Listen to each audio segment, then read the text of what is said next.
Palabas na naman ang batang makulit.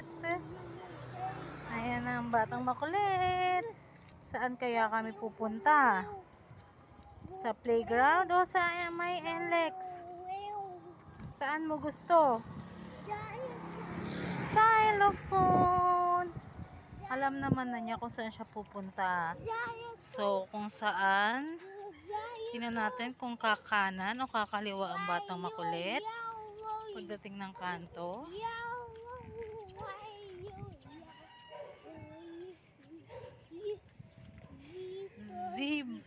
Zipper? Oh, no, no, no, no, no. Oh, no.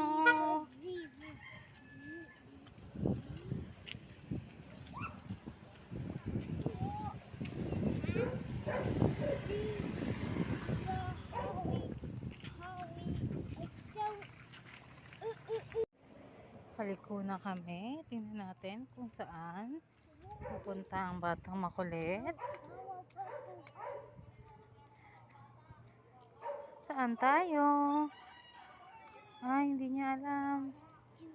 Saan tayo?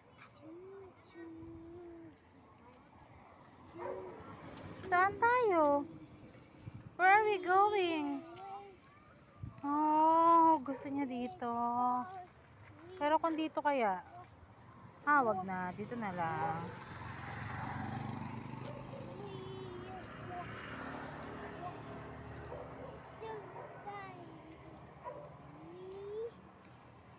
Nandito na kami sa papuntang NLEX.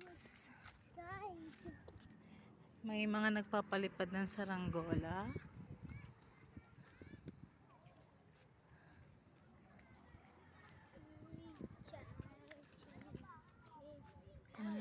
Yun sila. Kanila yung saranggola.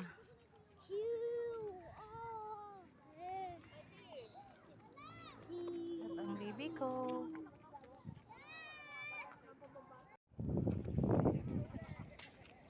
Napakalapit ng Philippine Arena.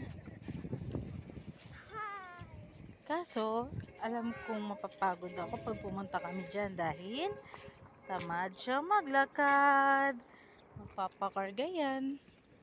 Kaya next time, pag may service na, dyan naman kami tatambay. Pupunta kami dyan sa Philippine Arena.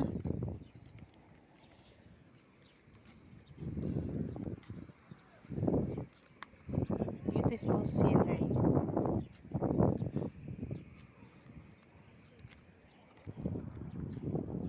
Hi!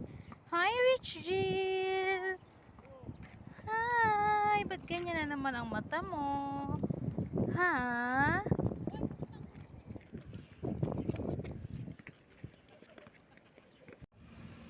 Buti na lang wala akong pera. Kung hindi, magkakapag-isip ako na magala kami ng anak ko dahil day off ko. Napaka-traffic sa NLEX. Hindi ko alam kung bakit. Sunday pa naman pero traffic. Sunday traffic.